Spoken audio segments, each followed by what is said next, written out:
January 14th, 1995. Bally's Park Place, Atlantic City. The Keno board explodes. $100,000 winner. From the 8 numbers, all 8 hit. The odds are 230,000, 115 to 1.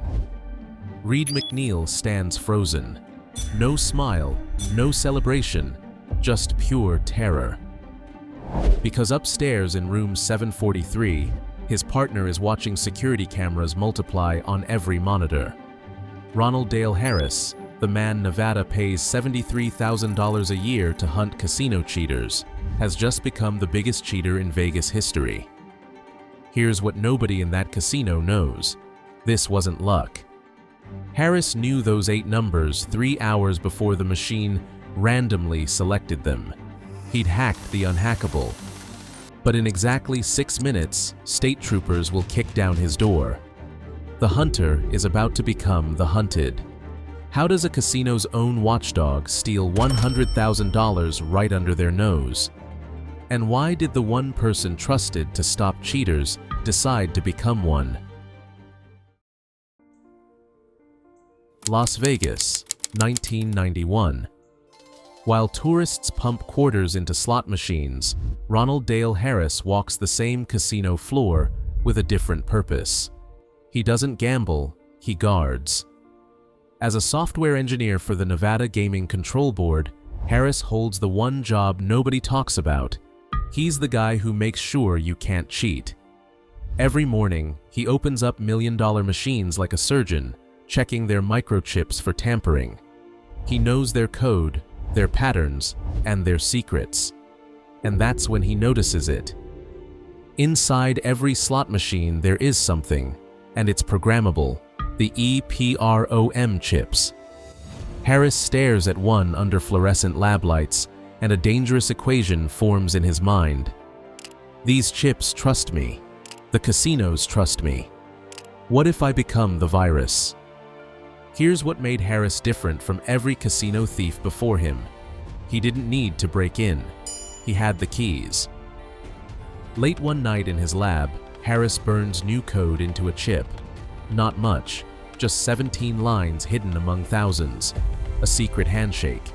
Feed the machine coins in a specific sequence. 3, then 2, then 2, then 1, then 3, then 5, and boom, instant jackpot. To any security camera, it looks like pure luck, but it's not luck when you hack the rules. The first test happens at a forgotten downtown casino. Harris's associate sits down at the modified slot.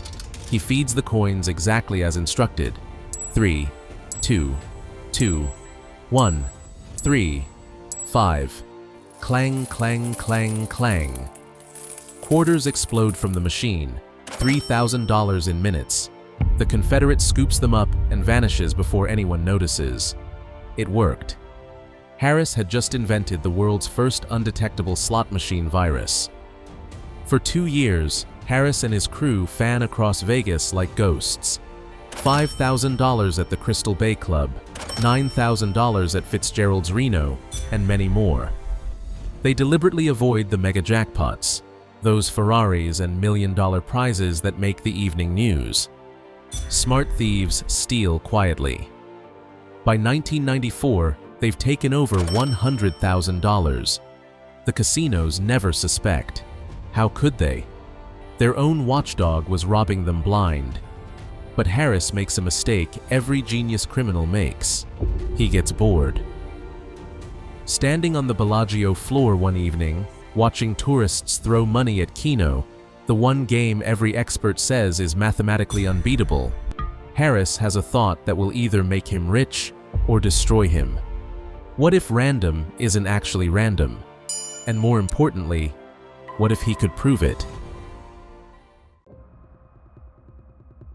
Here's something casinos don't want you to know.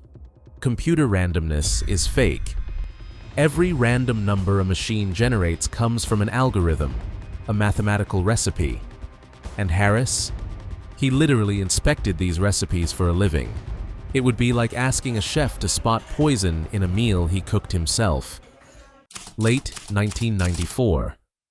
In a garage workshop off the Vegas Strip, Harris begins building something that shouldn't exist. He borrows spare Keno chips from the testing lab, identical twins to the ones inside real casino machines.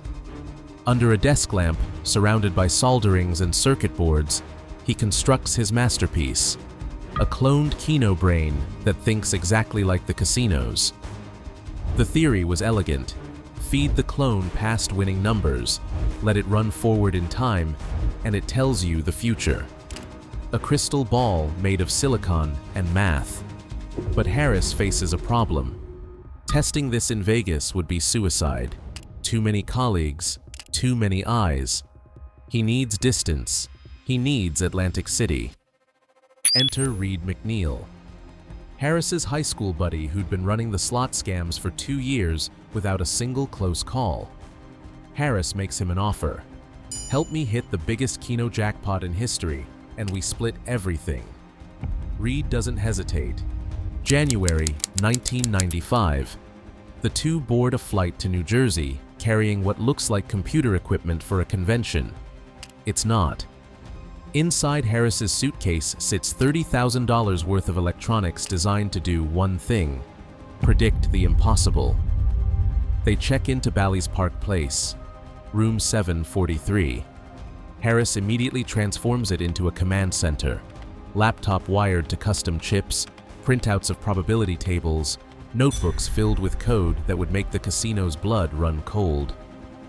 For 3 days, Reid plays Keno downstairs, while Harris calibrates upstairs. Every losing ticket is data. Every winning number gets fed into the machine. The pattern sharpens, and the future clarifies. January 14th, evening. Harris's pulse quickens. The machine is locked in. The next draw, he can see it. 8 specific numbers floating in the electronic ether, waiting to be born. "Reid," he says, handing him a paper with 8 digits. "Bet everything on these." Reid buys 10 tickets, same 8 numbers on each. $100 total, not suspicious, but enough to trigger the maximum payout if they hit. They wait in the Keno lounge. The machine begins its draw. First number, a match. The second one too. And the third one, another match. By the 6th match, people are gathering. By the 7th, Reid's hands are shaking. The 8th number appears. $100,000. The largest Keno win in Bally's history. Reid McNeal has just achieved the impossible, except it wasn't impossible at all. It was inevitable. Harris had hacked causality itself. But here's what Harris didn't calculate. What happens when you win an unwinnable game? And why was Reid McNeal suddenly surrounded by people who weren't celebrating? 3 security guards materialize around Reid before he can even reach for the ticket. "Congratulations, sir. We'll need to verify a few things." Verify the word hangs in the air like a threat. The casino manager is already on the phone with New Jersey gaming investigators. Here's what Reid doesn't know. Bally's computers are screaming. Their probability algorithms are having a meltdown. This win isn't just unlikely, it's virtually impossible. "Can I see some ID?" the manager asks. Reid pats his pockets. Empty. He mumbles about a lost wallet. "Strike 1. We can write you a check." "Cash," Reid interrupts. "I need cash." Every security guard in the room just shifted stance. Nobody refuses a check for $100,000. Nobody clean. Within 20 minutes, state police are in the building. They escort Reid upstairs. Just a few questions. But Reid knows better. Harris is in that room. The equipment is in that room. Everything that could destroy them is in that room. Room 743. Reid's keycard trembles in the lock. Inside, Ronald Harris hears voices in the hallway. In 3 seconds, he shoves EPROM chips under the bed, rips cables from the laptop, and tries to hide 2 years of evidence. But it's too late. The door opens. 5 state troopers walk into what looks like NASA Mission Control had a baby with Radio Shack. Computers, chips, wires, printouts of Keno draws, handwritten probability calculations. "Hobby electronics," Harris says, forcing a laugh. But nobody laughs back. "What's your name, sir?" "Ronald Harris. I work for the Nevada Gaming Control Board." The temperature drops 10 degrees. Every officer in the room just connected the dots. A Vegas gaming regulator in Atlantic City, with a computer rig, at the scene of a statistical impossibility. They separate Harris and McNeal. Different rooms, different questions, same growing realization. They've stumbled onto something huge. But Harris sees an opening. The troopers take Reid downstairs for formal questioning. For 60 seconds, Harris is alone. He grabs the most damaging evidence, the master chips, his code notebooks, and bolts. Down the stairwell, through the lobby, into a taxi. To the airport. Now. By the time investigators return to 743, Harris is already at 30,000 feet, racing back to Vegas. He's left behind enough evidence to convict him 10 times over, but he doesn't care. He needs to get home. Lawyer up. Maybe delete some files. Maybe disappear entirely. But Harris has made a crucial error. He thinks he's running towards safety. He's actually running straight into a trap. Meanwhile, Reid McNeal sits in an interrogation room, sweating through his shirt. The investigators show him photos of the equipment from 743. They know everything. And Reid? Reid's about to make a deal. But the real question nobody's asking yet: how many other machines did Harris compromise? And are they still out there, waiting for the right sequence of coins? McCarran Airport, Las Vegas, January 16, 1995. Ronald Harris steps off the jetway thinking he's made it home. 3 officers step forward. The handcuffs click before he can speak. Here's what Harris didn't know. Reid McNeal broke after 4 hours, told them everything. The slots, the Keno, the codes, the years of theft. By the time Harris's plane took off from Atlantic City, every casino in Vegas knew his name. The scandal detonates across the gambling world. A Nevada Gaming Control Board employee, someone casinos paid to protect them, had been robbing them for 3 years. It's not just theft, it's betrayal at the highest level. Investigators piece together the real scope. Those random small jackpots across Vegas, all Harris. The Crystal Bay hit, Harris. Fitzgerald's, Harris. Dozens of machines, hundreds of thousands stolen, all by the man checking for cheaters. The evidence is overwhelming.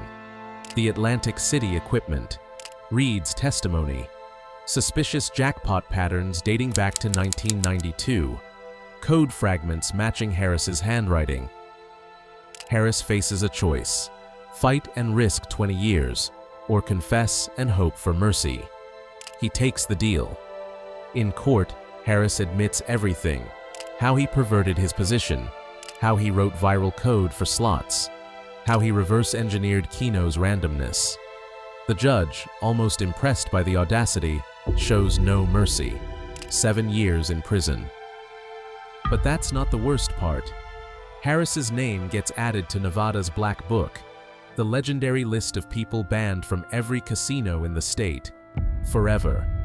The man who dedicated his life to Vegas gambling can never again set foot on a casino floor. Harris serves 2 years, good behavior, and walks out in 1997, free but destroyed. The casinos, meanwhile, undergo a revolution. Nevada rewrites its entire oversight system. No single person ever again gets Harris's level of access. Atlantic City replaces every Keno system statewide. Millions spent because one man proved the impossible. The house doesn't always win. You want to know the irony? Harris is now a legend, the genius who beat Vegas at its own game.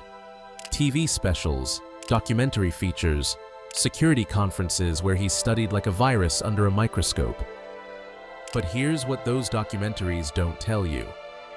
3 months after Harris's arrest, a slots player in Laughlin hit a $50,000 jackpot using a very specific coin sequence.